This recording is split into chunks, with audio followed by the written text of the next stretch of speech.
जो अपने बचाव के लिए न भाग सकता था न चिल्ला सकता था। मुझे तो लगता है उनके असली बेटे को हीरा ने ही गायब किया।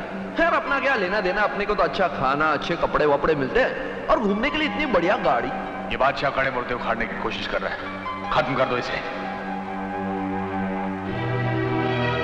क्या बात है बेटे, कहां खो गए थे तुम? कहीं नहीं बाबा, आपके चंदर को उसका हक मिलेगा, चाहे आपका दोस्त बादशाह लौटे या ना लौटे।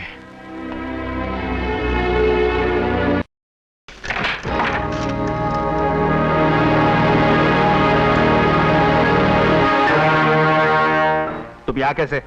गड़े हुए मुर्दे उखाड़ कर जिंदा करने और तुम्हें मुर्दा करने आया हूं। शराब पीकर आयो क्या? बादशाह को तुमने जिस बच्चे को मारने की सुपारी दी थी वो सेठ धनराज का बेटा है ना? घबरा गए? सेठ धनराज का बेटा मेरे पास है। दिमाग खराब हो गया है तुम्हारा? सेठ धनराज का बेटा उनके पास तक पहुंच गया है। वो नकली बेटा है, असली बेटा उनके पास मैं पहुंचाऊंगा। तुम बकवास कर रहे हो। ये बकवास नहीं, हकीकत है। फिलहाल तुम्हारे ऐशो आराम के दिन खत्म हो चुके हैं, इसलिए पहले बता रहा हूं अपने रहने का इंतजाम कर लो, क्योंकि बंबई शहर में छत ढूंढते ढूंढते उम्र गुजर जाती है। मेरी उम्र गुजरने से पहले तुम्हारा बाप तुम्हें ऊपर तक पहुंचा देगा। किसका बाप किसे कहां पहुंचाएगा ये तो वक्त ही बताएगा।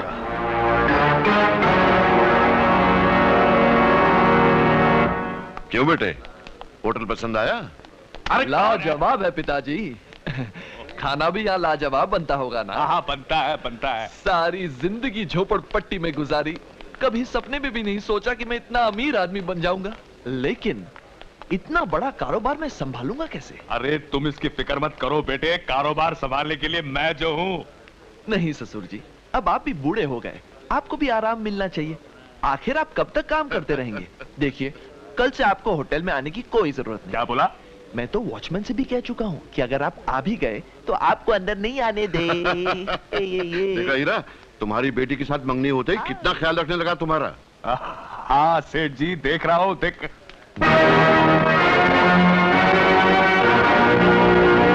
सेठ जी आप इसको बाकी का होटल दिखाइए, मैं भी आता हूँ। आओ बेटे।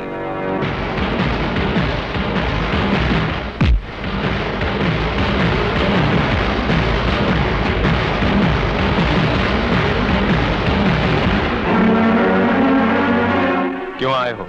सेठ जी को यह बताने कि तुम कितने धोखेबाज और नमक हराम हो। सबूत के लिए सेठ जी के असली बेटे को साथ नहीं लाए? कहाँ है वो? वो मेरी हिफाजत में है। हमारी हिफाजत में भी कोई है, उसकी आवाज सुनो। चाचा मुझे बचा लो चाचा, चाचा इन लोगों ने मुझे बंद करके रखा है चाचा, चाचा मुझे बचा लो चाचा, चाचा। अब बताओ इधर चलें या उधर?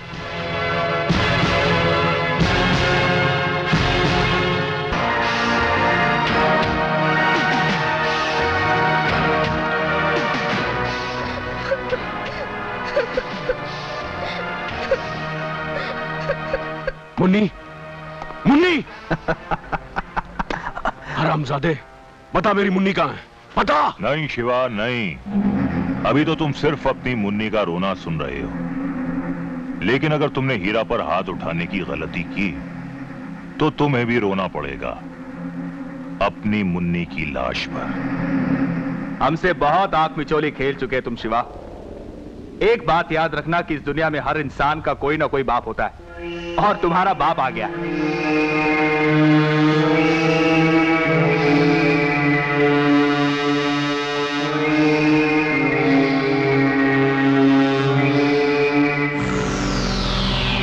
क्या बात है शिवा, हमें देखकर पसीना क्यों छलक आया तुम्हारे माथे पर?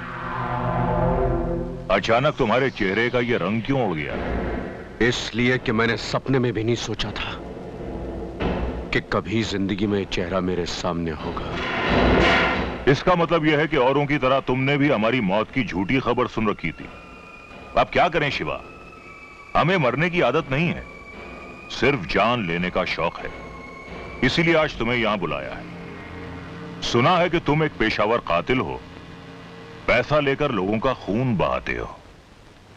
खून बहाने का यह घिनौना खेल खेलना मैं छोड़ चुका हूं। शिवा, जुर्म की दुनिया से ताल्लुक रखने वालों की कोई कमजोरी नहीं होनी चाहिए, जबकि तुम्हारी है एक मासूम बच्ची। हाँ। हराम। अरे नहीं शिवा, नहीं, बेचारी मुन्नी को और तकलीफ पहुंचेगी। हारना या नाकाम होना मेरी फितरत में नहीं है शिवा। तुम्हें मेरा ये काम करना ही होगा। काम क्या करना होगा? किसी का खून करना है।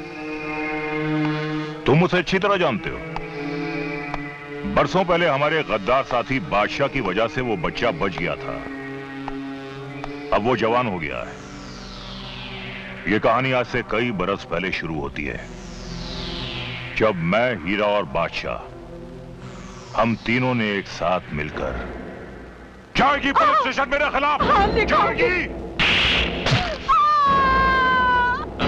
चल हमारे साथ। इस तरह उस बच्चे की खातिर मुझे अपनी बीवी का खून करना पड़ा और इल्जाम मैंने अपने बेटे पर लगा दिया। बहुत खूब बलवंत साहब, आज पहला आदमी देखा जिसकी कोई कमजोरी नहीं है। कमजोरी कमजोर लोगों में होती है शिवा, हम जैसे लोगों में नहीं। खैर, जो काम तुम्हें दिया गया है जितनी जल्दी कर सकते हो कराओ और अपनी मुन्नी को वापस ले जाओ। हमारे 2 आदमी तुमसे दूर दूर मगर तुम्हारे साथ साथ रहेंगे। और हां शिवा, मुझे किसी भी किस्म की होशियारी या चालाकी से सख्त नफरत है। गलती से भी कोई ऐसी गलती मत करना जिससे तुम्हारी मुन्नी की जान पर बना है।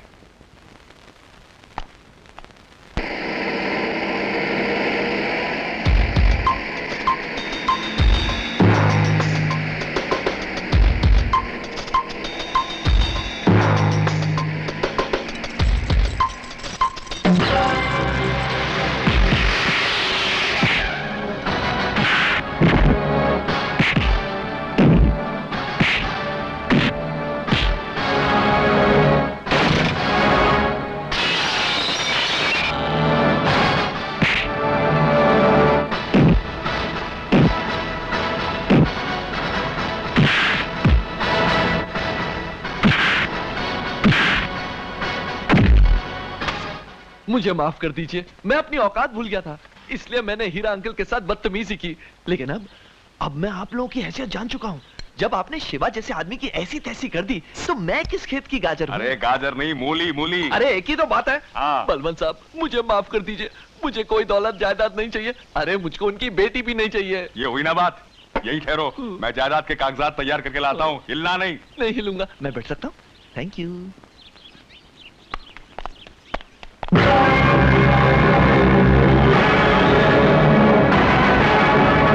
बलवंत साहब, मुन्नी को छोड़ दो, तुम्हारा प्यादा मेरे कब्जे में है। गुनाहों की शतरंज में ऐसे प्यादे या तो मारने के काम आते हैं या मरने के, लेकिन राजा को प्यादा ना तो शह दे सकता है और ना ही मात। अगर ये नेक काम तुम नहीं कर सकते तो हम कर देते हैं।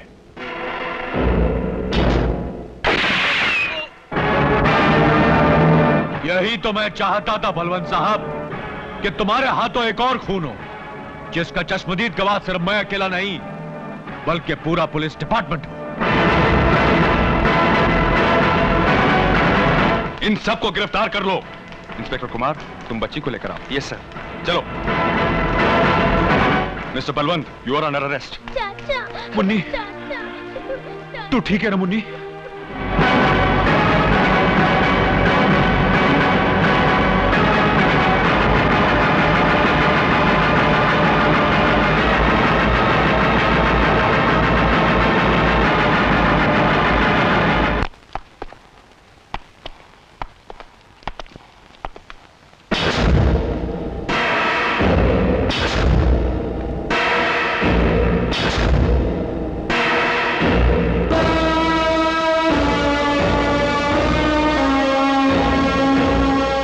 किया तूने ऐसा?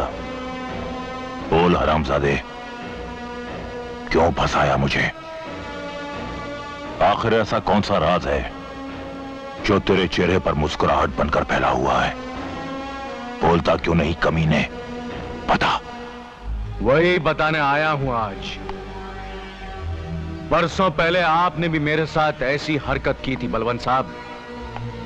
इसी तरह मुझे एक खून के इल्जाम में फंसाया था आपने। मैंने? तुझे? किसके खून की बात कर रहा है तू?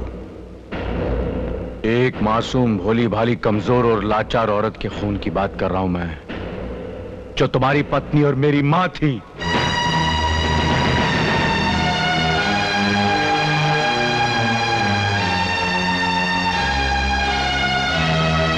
तू मेरा बेटा? जिस लफ्ज का मतलब नहीं जानते तुम, उसे जबान पर भी मत लाओ। ऐसा मत कह शिव। शिव नहीं, शिवा। कल के मासूम शिव को आज का मुजरिम शिवा बना दिया है तुमने। तुम्हारी वजह से मेरा बचपन चिल्ड्रंस होम के सख्त जमीन पर जागते हुए गुजरा और मेरी जवानी हाथ में चाकू लिए जुर्म की दुनिया में खो गई। कितनी अजीब बात है, लोग अपने बेटे को डॉक्टर बनाते हैं, वकील, इंजीनियर बनाते हैं, लेकिन तुम शायद दुनिया के वो पहले बाप हो जिसने अपने बेटे को एक पेशेवर कातिल बना दिया। बरसों पहले जो नफरत का बीज तुमने बोया था, आज उसी की फसल काट रहे हो तुम। अच्छा, तो उस बात का बदला ले रहा है तू। बेटा, तू शायद ये भूल रहा है कि बाप बाप होता है। बेटा 10 जन्म लेने के बाद भी बाप का बाप नहीं बन सकता। बरसों पहले मैंने तेरा बचपन बर्बाद किया था ना, अब बाहर आकर तेरी जवानी तबाह करूंगा। अब तुम बाहर आओगे तो सिर्फ शमशान जाने के लिए आओगे। फांसी का फंदा तैयार हो चुका है। दुनिया में अब तक ऐसी कोई रस्सी नहीं बनी जो बलवंत की गर्दन में फिट होकर फांसी का फंदा बन सके। और हां, जो फांसी का फंदा तूने मेरे लिए तैयार किया है, उसे अगर बाहर आकर तेरी गर्दन में नहीं फंसाया तो मैं भी तेरा बाप नहीं।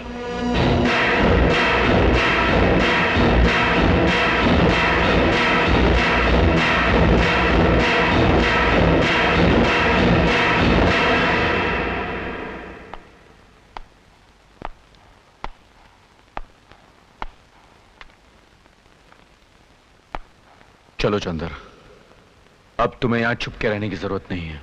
मगर शिवा भैया, कहां ले जा रहे हैं मुझे? इस वक्त तक मेरे बाप को फांसी लग चुकी होगी। आज मेरे साथ साथ तुम्हारी जिंदगी का भी बहुत बड़ा दिन है चंदर।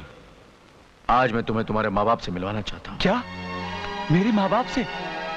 हाँ चंदर।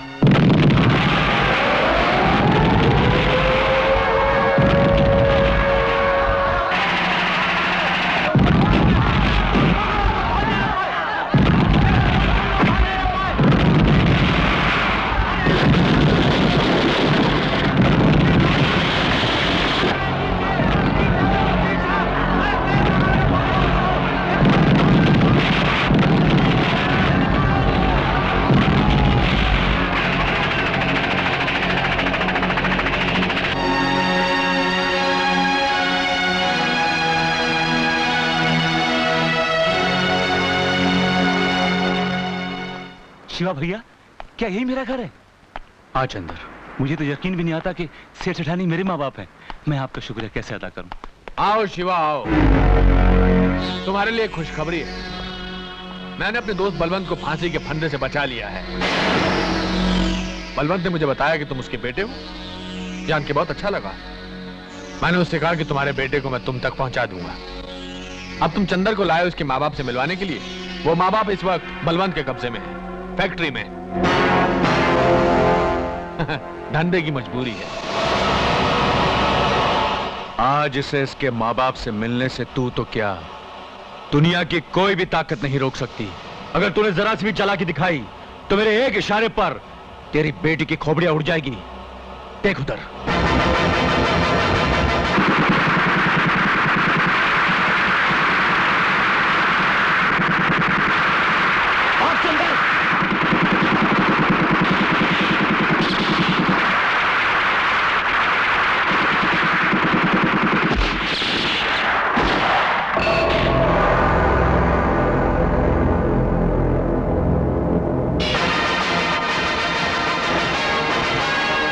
बॉस, लगता है हीरा अंकल शिवा को लेकर आ गए। गुड। अरे लगता कोई और आ गया, दरवाजा तोड़ दिया। Good, not good.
Shiva, Shiva ये क्या चक्कर है?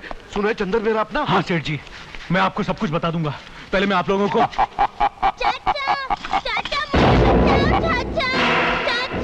चाचा मुझे बचाओ चाचा। बहुत हो गया तुम्हारा खेल तमाशा शिवा। अब एक भी गलत कदम उठाया तो मैं इन सबके चीथड़े उड़ा दूंगा। मैंने कहा था ना कि आज तक कोई ऐसी रस्सी ही नहीं बनी जो बलवंत की गर्दन में फिट होकर फांसी का फंदा बन सके। तू मेरी मौत का जश्न मनाने वाला था ना, जश्न तो अब मैं मनाऊंगा तेरी मौत का। और आज उस कहानी को भी खत्म कर देंगे जो बरसों पहले हमने शुरू की थी। ये लो सेठ जी, मिल लो अपने असली बेटे से। जाओ भाई, जाओ बेटा, अपने माँ बाप के गले मिलकर दो आंसू बहा लो। जाओ चंदन, आ बेटे, आ अपनी माँ के गले लग जा। पिताजी। चंदन,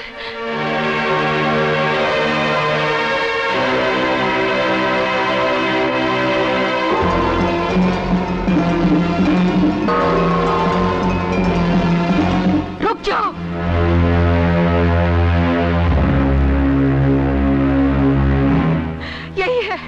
यही है वो। कौन भाभी? तेरे भैया का कातिल।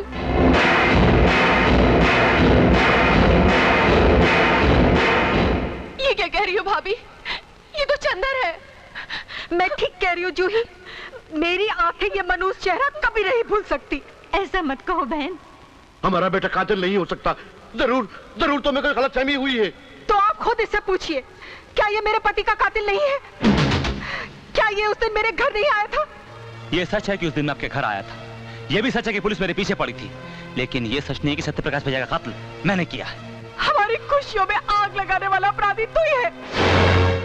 छोड़ दीजिए मुझे, मैं कहती हूँ छोड़ दीजिए मुझे। मैं इस कातिल को जिंदा नहीं छोड़ूंगी। तेजू छोड़ दो इसे। भाई हीरा, यहाँ तो एक कहानी में दूसरी कहानी मिल गई। तेजू इसे पिस्तौल दे दो, अब ये अपना बदला खुद ले लेगी।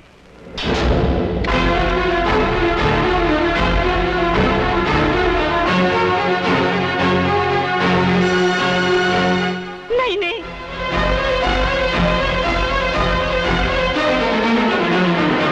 हेलो भाभी, आपका अपराधी चंदन नहीं है। तुम ये कैसे कह सकते हो? इसलिए कि वो खून चंदन ने नहीं, मैंने किया है।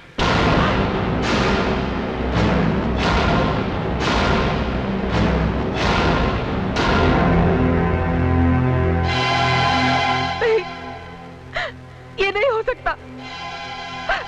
फरिश्तों के हाथों से ऐसा घिनौना जुर्म नहीं हो सकता। आप जिसे फरिश्ता समझती वो इंसान कहलाने के लायक भी नहीं है। आपने आज तक मेरा असली रूप नहीं देखा। मैंने इस सत्य प्रकाश जैसे ईमानदार इंसान को मौत के घाट उतारा है। ये नहीं हो सकता, ये हरगिज़ नहीं हो सकता। आज तक मुझ में सच कहने की हिम्मत नहीं थी और आज तुम में सच सुनने की हिम्मत नहीं है। सच तो यही है भाभी कि मैंने तुम्हारे पति को मारा है इन हाथों से, इन्हीं हाथों से भाभी। क्यों क्यों मारा उन्हें? आखिर तुम्हारी क्या दुश्मनी थी उनसे? दुश्मनी? मैं तो उन्हें जानता तक नहीं था। फिर क्यों जार दिया तुमने मेरा सुहाग? चंद रुपयों के खातिर। मैंने कभी सोचा भी नहीं था कि जिन लोगों की मैं जान ले लेता हूं उनके घर वालों पर क्या बीतती है। लेकिन पहली बार तब पता चला जब मुझे बाबा को मारने की कीमत दी गई।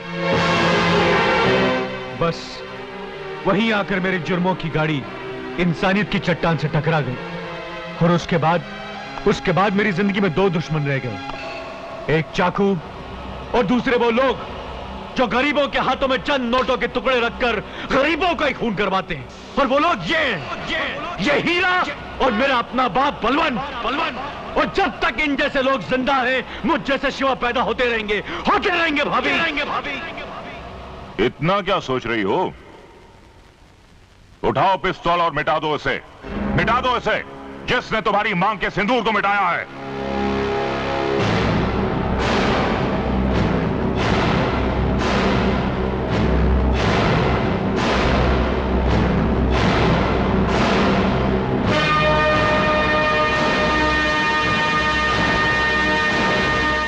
ये लो शिवा। चला बेटे, गोली चला, रुक क्यों गया? हा? मैं बताता हूं बेटे के गोली कैसे चलाई जाती है।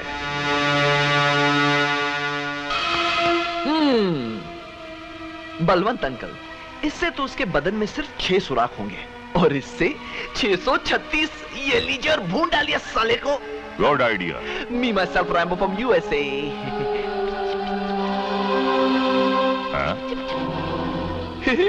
नहीं चलेगी बल्लू।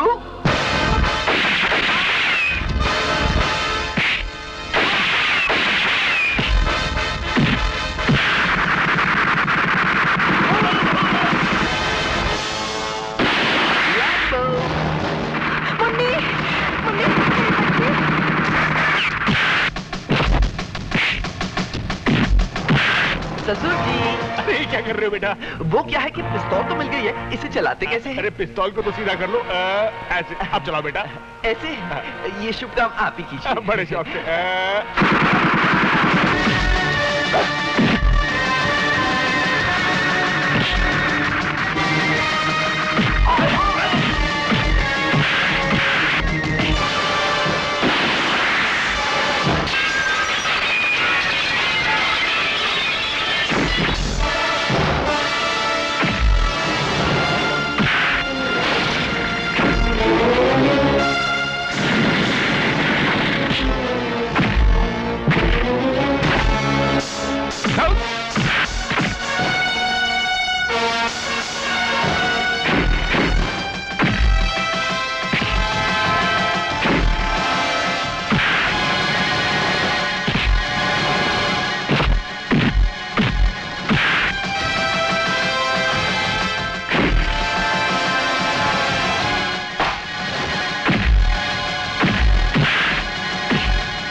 ये तो खाली है, लेकिन ये तो भरा हुआ है या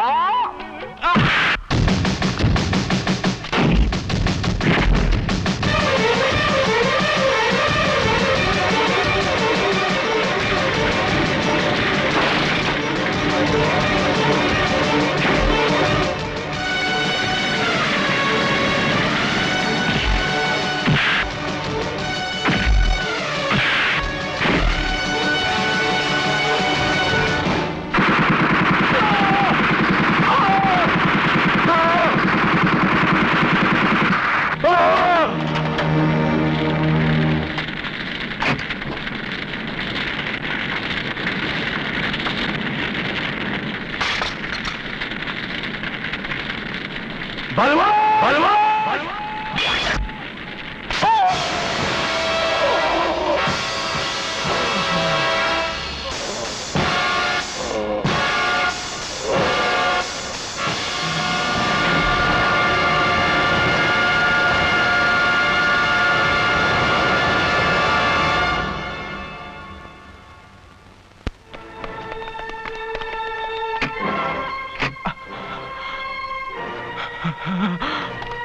शिवा शिवा शिवा शिवा शिवा शिवा शिवा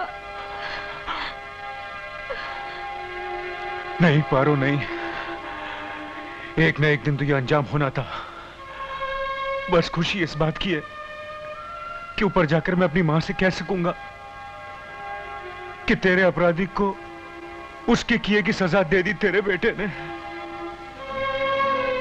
भाभी भाभी भाभी, सबसे बड़ा गुनहगार मैं आपका हूं। अगर आपने मुझे सचमुच माफ कर दिया तो मेरी आखिरी ख्वाहिश जरूर पूरी कर देना भाभी। बोलो शिवा भैया, बोलो।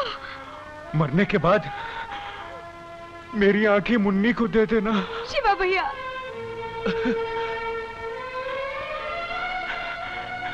इन आंखों ने हमेशा बुराई के सिवा और कुछ नहीं देखा।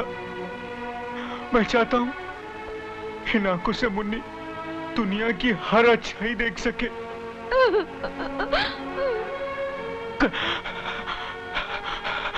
सलीम। हाँ सलीम मेरे यार। हाँ शिवा। हाथ उठाकर दुआ मांग, दुआ मांग मेरे यार, ताकि मैं आसानी से मर सकूं।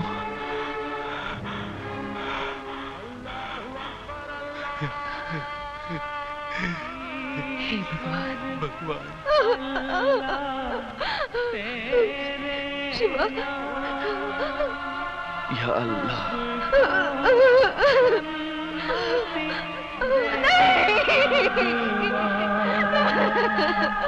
रघुपति